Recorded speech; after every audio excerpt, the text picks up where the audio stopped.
Hello, I am Evan Magruder, and I will be telling you about the beheading of St. John the Baptist today. It was painted by Caravaggio in 1608.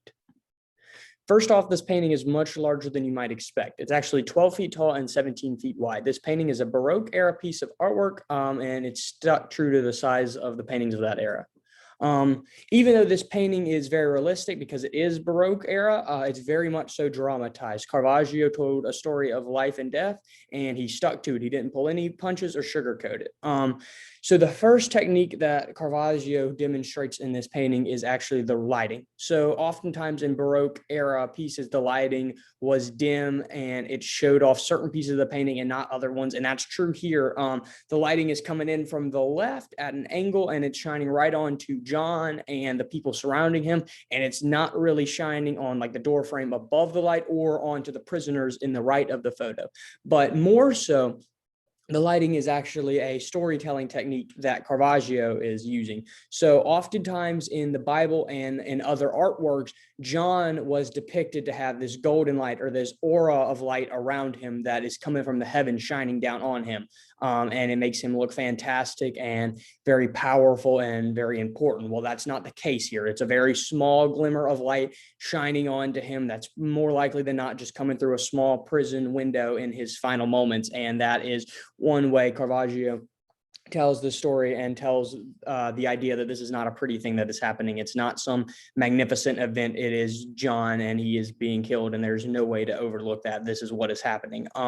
Another way that that Caravaggio is telling John's story is with the detail that he's put into this painting. So you'll actually notice that in John's face, there isn't great detail. Caravaggio didn't spend an enormous amount of time focusing on John's face, especially compared to other aspects of the painting, such as the executioner, his dagger. It's very detailed. You can see the blade and you can see all the fine lines, or the jailer's keys, extremely detailed. And even the elderly woman's face has much greater detail. And that's because Caravaggio tells John's story in a much different way. He uses things such as that red cloth over John to tell his story. So that red cloth has a lot of ability. So obviously it draws everybody in because it's the brightest piece of clothing and the brightest color in the painting. But unfortunately, it's a storytelling technique and it represents the pool of blood that John is about to be in. So it's definitely not pretty.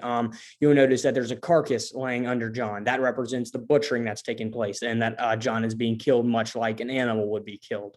Another part of this painting that's very important is the way that Caravaggio made each individual person in the painting they're reacting in a much different way. So you'll notice that the woman with the gold platter, she's ecstatic, she's happy, she's excited, she's getting John's head. This is exactly what she wanted.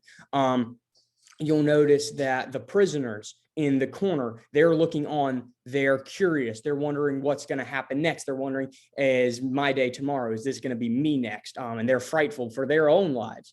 You'll also notice that the elderly woman, Caravaggio spent a great amount of time on her because she's extremely important.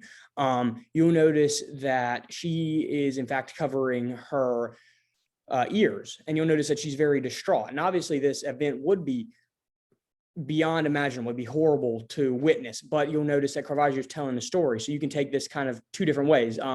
One way is a lot of times in life when people see very unfortunate and very sad things, they're glued to it. They can't look away. It's unfortunate, but they're stuck on it. And Caravaggio knew that, and he portrayed that in his painting. But you can also take it as she's covering her ears for a reason. Caravaggio wanted the audience and the viewers to know that if this was a real life event that was taking place, it'd be loud, it'd be gruesome, and it wouldn't be pretty. And the sounds might be worse than the sights, and that might be what the woman is reacting to. So Caravaggio is really just telling the story of how unfortunate life is and how quickly you can fall from grace, and how a lot of times you'll have people rooting against you or people that just sit and watch as things happen. And Caravaggio really hit this idea home and the violence of life by the way he signed his painting. So you'll notice that he actually signed his painting in the blood that is dripping from John's neck. So one, you can assume that this is Caravaggio's masterpiece because it is the only piece that he ever signed, but you can also just reaffirm the idea of violence and that Caravaggio is really trying to push the idea that